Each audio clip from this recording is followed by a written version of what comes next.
that my fucking phone hates me. Because why did I record a whole episode of the podcast and it deleted? Insufficient storage. What? Are you fucking kidding? I pay for storage every month. What fucking storage are they talking about? Hello. I am back with another episode of the podcast. I believe this is episode 4 or 5. I'm not sure. This is gonna be a little speedy because I'm annoyed. I just filmed over 30 minutes of footage and it got erased. So I'm very upset.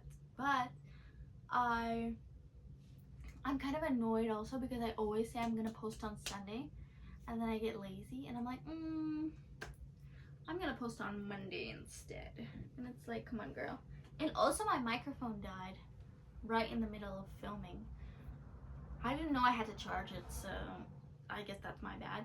But I thought we can talk a little bit about what we were discussing last time on the podcast, boundaries.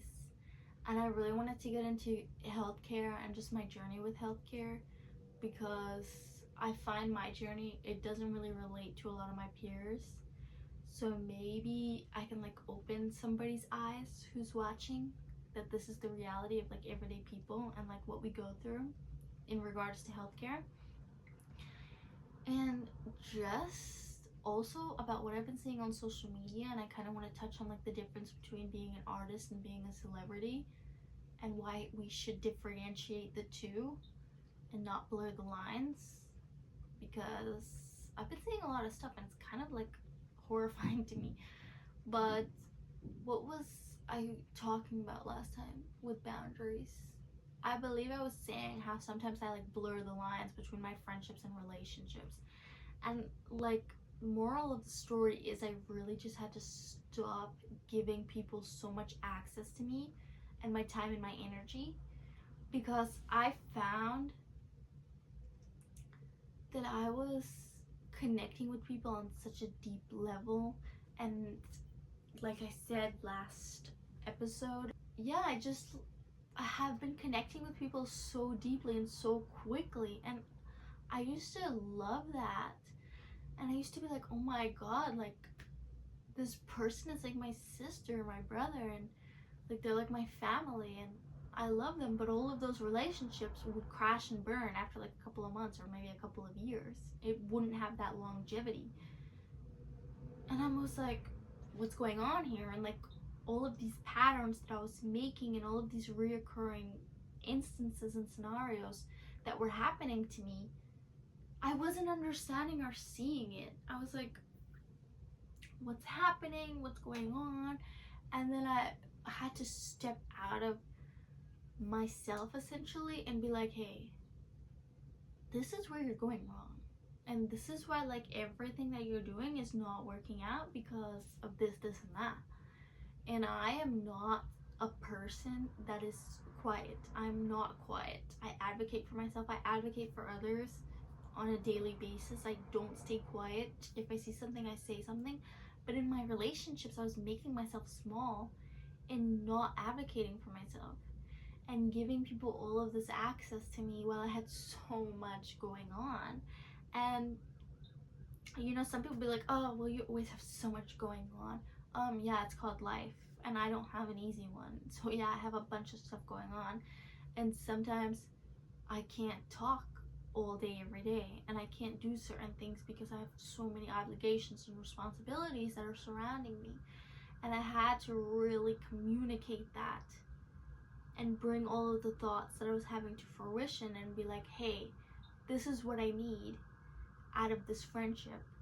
And sometimes they'd be like, yeah, like totally understand, like take all the time you need. Or sometimes it would be like, oh, do you hate me? They'd be like, oh, do you hate me? Like, are we not friends anymore? Like, what are you talking about? You need space, you need time. And it's like, no.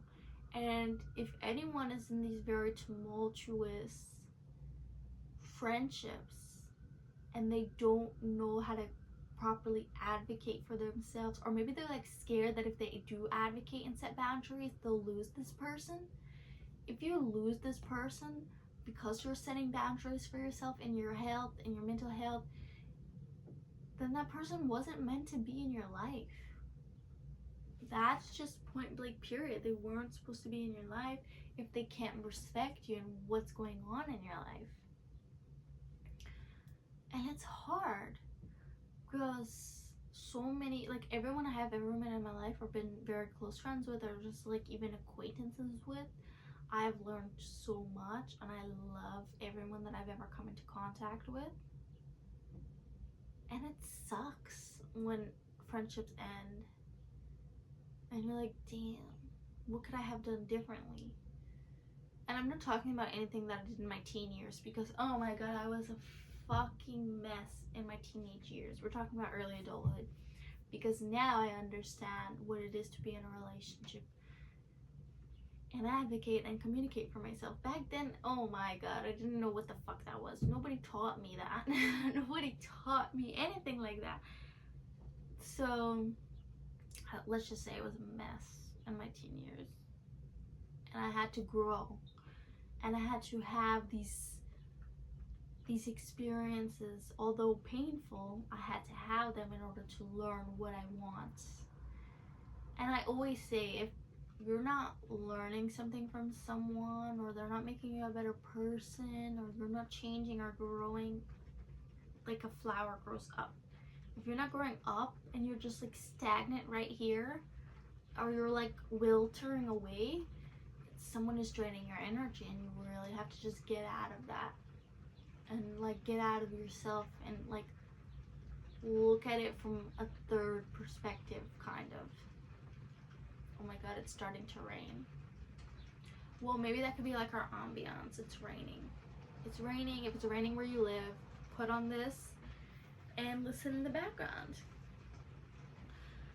I don't know. And I just found that in my romantic relationships as well. Because boy, oh boy, was I like a shell of myself in my romantic relationships. But again, I was a teenager when I had really serious relationships with men. I was very young. I didn't really have that experience or that knowledge that I have now. And now I'm like, if you're not helping me, or like making me learn something, making me grow, helping me, like, and it's not monetary, like even just like giving me words of encouragement, like, hey, I think you can go to school, I think you can do this, I think you could advocate for yourself and get a better job. Like, if you're not helping your partner grow and go up, then they're just gonna wither away. And I had to understand the difference between someone who was making me wither and someone who was making me grow. And it's so painful, especially when you're a teenager, because it's like you're thinking everything that you're doing is wrong, and maybe sometimes everything you are doing is wrong, but you don't know because you're a child. And I tell people all the time, anything that you did before the age of 18, just fucking erase it from your memory. Just erase it from your memory. Because those teen years are so formative, and they're so messy, and they're so tumultuous, and it's so much phases that you go through when you're a teen. Oh my god, the amount of phases I went through as a teen. Now, as a 22-year-old, if I can talk and go back in time and like talk to my 15, 16-year-old self, ooh, the tips I would give them and the advice I would give them that I wish I had at that time. But I didn't have anyone at that time to help me and help me with my relationships, help me with my friendships. Like, you really need, if anyone is deciding, and I said this in my last video, like if anyone is a parent, you need to teach your children every single thing, and you need to set them up with these tools in order to live this life and not kind of go through things the hard way. But it's kind of inevitable also, because even in my 20s, like it's like so formative, and it's like so much things going on, like every single year of my 20s it's like another thing. But I'm learning and growing, so I don't take any setbacks as being like, oh my god, like I'm withering. I take every setback like, okay, I'm growing and I'm learning something new, and maybe I can help somebody that's either listening online or in my real life. At least I try. I mean, I try to give people in my real life advice. More than likely, they don't take it though.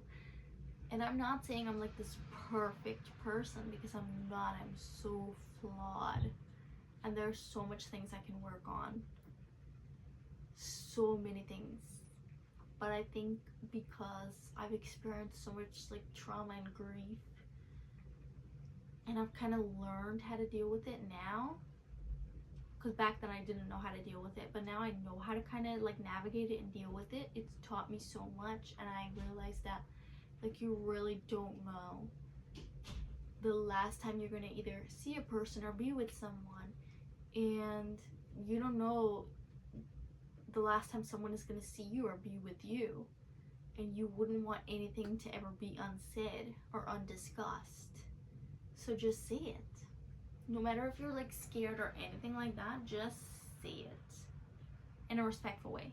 Don't like degrade someone or put somebody down. Just like say how you feel and see if it's receptive to them. And if it's not, okay, it's not. Move on. But if it is, then you can move forward. Damn, I love boundaries. I love boundaries. And I wish I knew when I was younger. But it's fine. Everything happens when it's supposed to happen, I guess. And I love the people in my life, and I love my friends that are still with me and very close with me still. And I'm very happy with that. So, but again, I didn't get to this place by not experiencing pain. I got to this place by experiencing those kind of bad relationship, quote unquote bad relationships, and kind of going through the motions of certain things. I don't know, and I always, like, even romantic relationships, there's someone in my life personally, and she has just become a shell of herself while she's been in this relationship with this guy. And I'm from the outside looking in, so I see it. And whenever she asks me for my opinion on the relationship, I give it wholeheartedly. I give it because she asked for it. But I don't give unsolicited advice. Like, I don't put my nose or my business into someone's relationship if they don't ask me, because I don't know the dynamics in that. A relationship is very intimate between two people, or more than two people, whatever floats your boat. But it's this intimacy there, and I don't know the dynamics there, so I will never give my opinion unless it's asked when it comes to romantic relationships or even friendships. Like, if it's not asked, I won't give my 2 cents. But if you do ask me, I'll never shut up. That's for sure, because I am very opinionated. So anyone who's like watching, just advocate for yourself. If it's at work, if it's at school, if it's with your classmates, your best friends, your family members, your siblings, just advocate for yourself and communicate, because no one's gonna do it for you. No one is inside your mind, and nobody knows the things that you're going through, and nobody knows the things that you need in order to make a relationship work. Only you know that. And if you don't know that, figure it out through trial and error. And yes, it'll be hard at times, or it'll be easy at times, but you need to figure that out for yourself. Nobody's gonna do it for you. And I think right now there's so much pain in the world and so much going on, and I'm just like seeing so many people say such mean things. And I personally believe that we're gonna pivot here. Everyone deserves access to healthcare and deserves access to health insurance. Everybody. Okay, everybody. No ifs, ands, or buts about that. And my kind of story with that is very different than other people, because I wouldn't say I got kicked off on my parents' insurance, but I wasn't under my parents' insurance from age 13 to maybe like age 18, 19. And I'm not blaming my parents or anything like that. Whatever, it's in the past. But it's not like I could ask anyone, like my peers or anything, like, hey, how do you get health insurance? Like, how do you have health insurance? Hello, they're under their parents. And like, there was no avenue for me to get help in regards to that back then. So I was like very alone, and I was in pain for so many years. And where I live, I don't have access to good health care. That's just a fact. Like, I just don't. And I've been through the ringer because I don't drive. That's number one. I need someone who will help me. Back then, I needed someone who will help me to understand how to get health insurance, to understand what's going on with me. And I kept seeing these doctors who were just like turning me away, and who weren't listening to me, and who were shaming me, and who they just. And I know how to advocate for myself. Trust me. Being a young girl, I knew how to advocate for myself. So it wasn't like I was ever quiet. Like, I knew how to make my own doctor's appointments since I was like 10. I knew what to say when I went. I knew all of these things. So to go and be able to be so young, a child, and be able to voice and advocate for myself, I was like, why isn't this adult doing the same thing for me? Why are they turning me away? Why aren't they helping me? And I would get so many doctors who would be like, there's nothing wrong with you, there's nothing wrong with you, like, you're fine, everyone's sick, like, you're fine. And I'm just like, no. And it wasn't until I was, oh my god, until I was like 20 that 21, that I found that I got health insurance. When I was like 18, 19, I got health insurance. I figured that out on my own, and I found a perfect doctor for me within walking distance that helped me and was like, hey, I understand what you're going through. Let's help you. Like, let me help you. It took years, and I'm like, oh my god, thank you. And I always tell people, if you have the privilege not to know how much medication costs, or whether you need to pay for your medication or your family's medication, or pay for your groceries, or pay your rent, you don't have to decide between those three in order to, make it. Shut the fuck up. Just shut the fuck up. If you have the privilege not to know how much medication costs, you need to be quiet, because it is not cheap. For years, I was paying for medication for either myself or someone else so much money, and for years I had to decide, okay, how do I budget? How do I afford this medication? How do I afford groceries? How do I afford rent? Like, I have to do all of these things as such a young person. And this is not many young people's stories, but this is mine. So all of these things I knew, and I've never complained. I've never asked anyone for help. I've never done any of that. I just did what I had to do. And I look back on it, and like, now I'm in a very good place where I don't have so much things on me to do, and like so much responsibility as I did as a teenager. And I'm like, but that was amazing that I had to do all of that. I look back on all of these things and like my healthcare journey, or like people's healthcare journey who were in my life at the time, who are no longer here, unfortunately, because sickness is very, it's, if you ever grow up with someone who's sick, you kind of get the timeline of how long someone is going to be there with you. And when they pass, you kind of have always expected it, because you kind of always knew the timeline, but it is still very hard. So I understand all those like facets of life, things like that, and I don't understand how people can be so cruel to people who are sick and people who need help. And it's like, if you don't need help, what a goddamn privilege it is to not need help, to not need assistance. You shouldn't look down on people who are sick, because people don't get to decide that. People don't get to wake up one day and like, hey, I want to be sick today, and I want to go and pay like hundreds of thousands of dollars on medication every year. Do you think people would choose that if they had the option? No, they wouldn't. I don't know. That's just my 2 cents on that. Stay tuned for another episode of the pod in 2 weeks, where we talk about more things and more of my hot takes, because I have a lot of opinions and I have so much work to do. Right now, I didn't know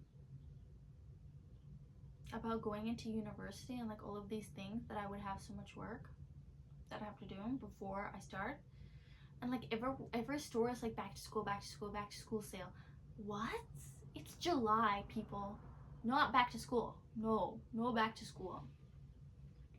I never film an outro. I just put like my little thing. But I'll see you in 2 weeks.